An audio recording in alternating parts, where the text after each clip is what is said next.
नमस्कार दोस्तों, मैं अमन एक बार फिर से आपका हमारे YouTube चैनल पर हार्दिक स्वागत करते हैं। चलिए आज हम जानेंगे साइंस विषय के एक ऐसे टॉपिक के बारे में जो क्लास 10th के लिए सबसे ज़्यादा इम्पोर्टेंट है। इस टॉपिक से क्लास 10th में 2 नंबर के ऑब्जेक्टिव क्वेश्चन पेपर में पूछे जाते हैं। तो चलिए जानते हैं ऐसे चैप्टर के बारे में। इस चैप्टर का नाम है धातु और अधातु। इस चैप्टर से 2 अंक के वेरी मोस्ट इम्पोर्टेंट क्वेश्चन जो ऑब्जेक्टिव की दृष्टि से महत्वपूर्ण है वह इस पार्ट से पूछे जाते हैं। तो चलिए जानते हैं हम उन क्वेश्चन के बारे में। अगर अब तक आपने हमारे चैनल को सब्सक्राइब नहीं किया है तो प्लीज़ सब्सक्राइब कीजिएगा, बेल आइकन बटन को प्रेस कीजिएगा और इस वीडियो को ज़्यादा से ज़्यादा शेयर कीजिएगा। चलिए जानते हैं पहले क्वेश्चन के बारे में। पहला क्वेश्चन दिया हुआ है, निम्न में कौन आयनिक यौगिक हैं। हमें बताना है कि आयनिक यौगिक कौन है। आयनिक यौगिक कौन सा है? तो फर्स्ट ऑप्शन दिया हुआ है CH4, दूसरा है CO2, तीसरा है CaCl2 और चौथा ऑप्शन दिया है NH3। तो यहाँ पे हमारा जो तीसरा वाला ऑप्शन है वह हमारा ऑप्शन सही होगा। CaCl2 जो होता है आयनिक यौगिक होता है। चलिए जानते हैं अगले क्वेश्चन के बारे में। अगला क्वेश्चन जो हमारा लिखा हुआ है वो है, निम्न में से किस धातु का गलनांक सबसे कम होता है। गलनांक हमें बताना है कौन सी धातु ऐसी है जिसका गलनांक सबसे कम होता है। तो पहला ऑप्शन दिया हुआ है Al, दूसरा है Na, तीसरा है Cu और चौथा है Fe। तो आपको बता दें कि दूसरा वाला जो ऑप्शन है Na जो होता है इसका गलनांक सबसे कम होता है। चलिए जानते हैं अगले क्वेश्चन के बारे में। अगला क्वेश्चन लिखा हुआ है, हीरा और ग्रेफाइट में कौन विद्युत का सुचालक है। हीरा और ग्रेफाइट में कौन विद्युत का सुचालक है। इन दोनों में से हमें बताना है हीरा और ग्रेफाइट जो होते हैं इसमें से कौन ऐसा है जो विद्युत का सुचालक होता है। तो चलिए जानते हैं हम। पहला ऑप्शन दिया हुआ है हीरा, दूसरा ऑप्शन हमारा दिया हुआ है हीरा और ग्रेफाइट, तीसरा है ग्रेफाइट और चौथा है कार्बन।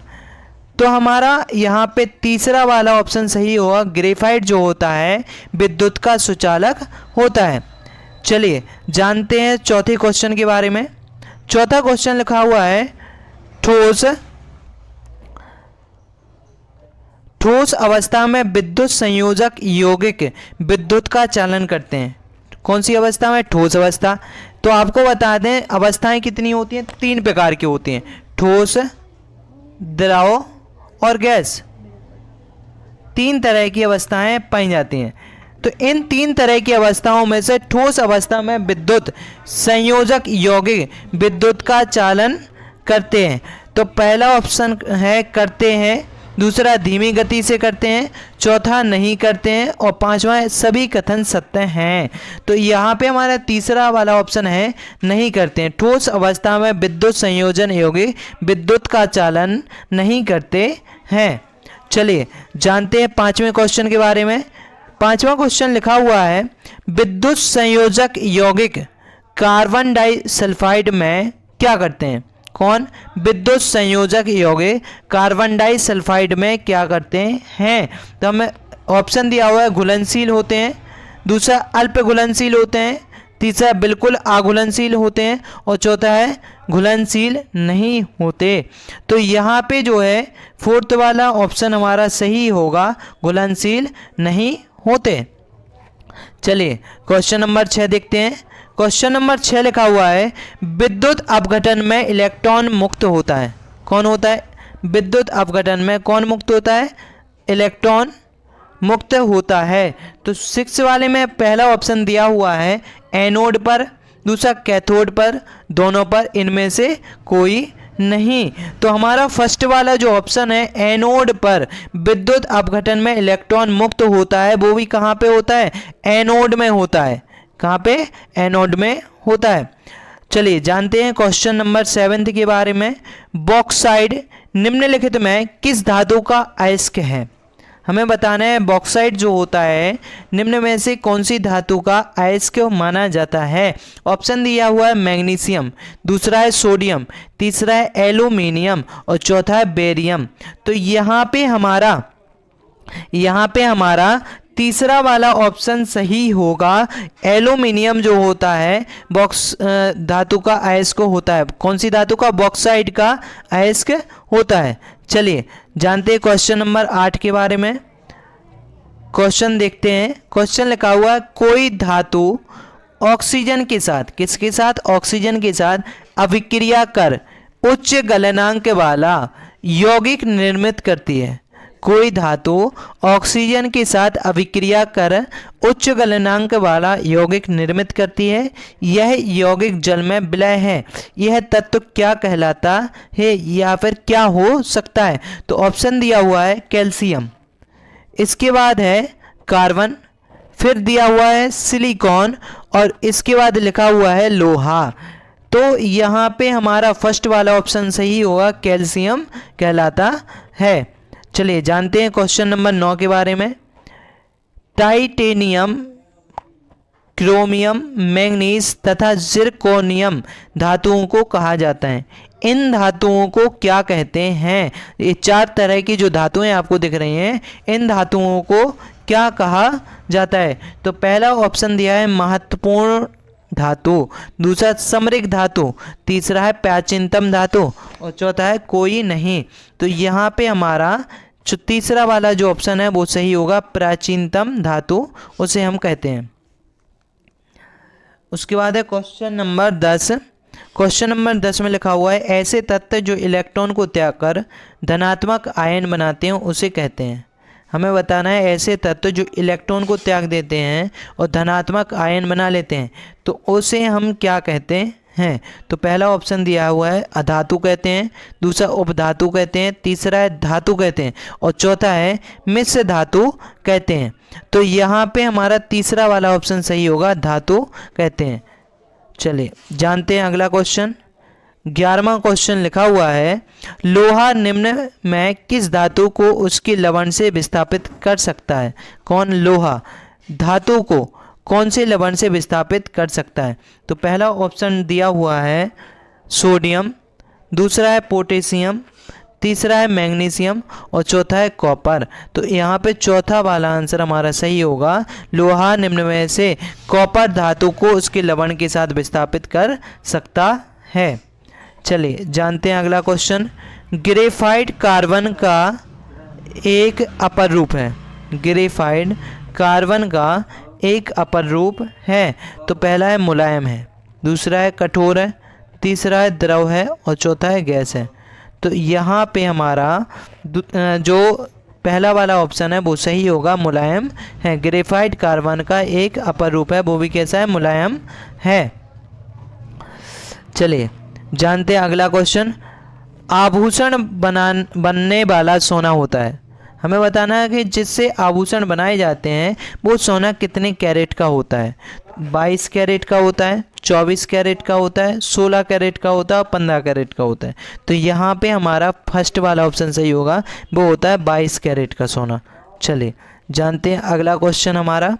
अगला क्वेश्चन लिखा हुआ है निम्नलिखित में से किसी चाकू से काटा जा सकता है। हमें बताना है ऐसी कौन सी धातु है जिसे चाकू से काटा जा सकता है। तो पहला ऑप्शन दिया हुआ है लिथियम, दूसरा है कैल्शियम, तीसरा है कॉपर और चौथा है आयरन। तो पहला वाला यहाँ पे ऑप्शन सही होगा, लिथियम एक ऐसी धातु है जिसे चाकू से काटा जा सकता है। चलिए जानते हैं अगला क्वेश्चन।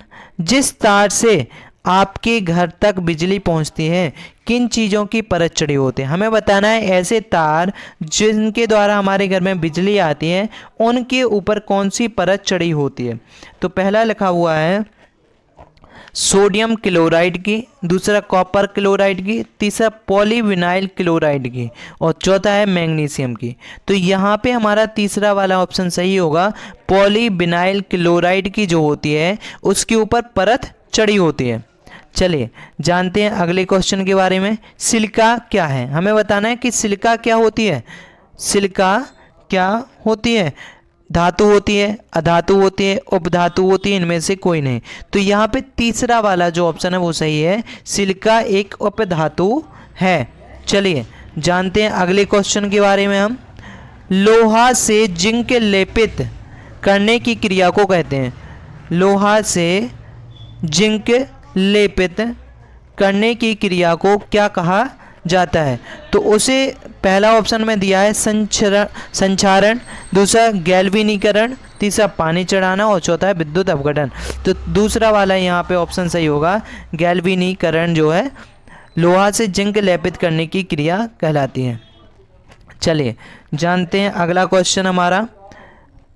पारा विद्युत धारा प्रवाह में उत्पन्न करते हैं। हमें बताना पारा विद्युत धारा प्रवाह में क्या उत्पन्न करते हैं। तो पहला ऑप्शन दिया है उच्च प्रतिरोध, दूसरा निम्न प्रतिरोध, तीसरा कोई प्रतिरोध नहीं और चौथा है इनमें से कोई नहीं। तो पहला वाला ऑप्शन हमारा सही होगा कि पारा विद्युत धारा प्रवाह में उच्च प्रतिरोध उत्पन्न करते हैं। चलिए जानते हैं अगला question. Aluminium oxide zinc oxide की प्रकृति है। एल्यूमिनियम ऑक्साइड और जिंक ऑक्साइड की प्रकृति क्या होती है? तो पहला ऑप्शन है अम्लीय, दूसरा क्षारीय, तीसरा ए और बी दोनों और चौथा है इनमें से कोई नहीं। तो यहाँ पे हमें बताना है एल्यूमिनियम ऑक्साइड और जिंक ऑक्साइड की प्रकृति कैसी होती है। तो एल्यूमिनियम ऑक्साइड और जिंक ऑक्साइड की जो प्रकृति होती है वो अम्लीय भी होती है और क्षारीय होती है, इसलिए तीसरा वाला ऑप्शन यहाँ पे सही होगा। चलिए जानते हैं अगले क्वेश्चन के बारे में। लेड तथा मरकरी ऊष्मा के क्या होते हैं? हमें बताना है लेड तथा मरकरी ऊष्मा के क्या होते हैं। तो पहला ऑप्शन है अच्छे चालक होते हैं, अचालक होते हैं, अल्पतम चालक होते हैं, इनमें से कोई नहीं होता है। तो हमारा पहला वाला जो ऑप्शन है वो सही है, अच्छे चालक होते हैं। चलिए जानते हैं इस चैप्टर का लास्ट क्वेश्चन हमारा। लिखा हुआ है निम्नलिखित में कौन अधिक अभिक्रियाशील है। हमें बताना है कि ये कौन सी अभिक्रियाशील धातु सबसे ज़्यादा होती है। पहला होता है Cu, दूसरा Hg, तीसरा Ag और चौथा है Au। तो तीसरा वाला ऑप्शन है यहाँ पे हमारा सही होगा कि Ag जो होता है वो अधिक अभिक्रियाशील धातु होता है। चलिए आज के लिए धन्यवाद।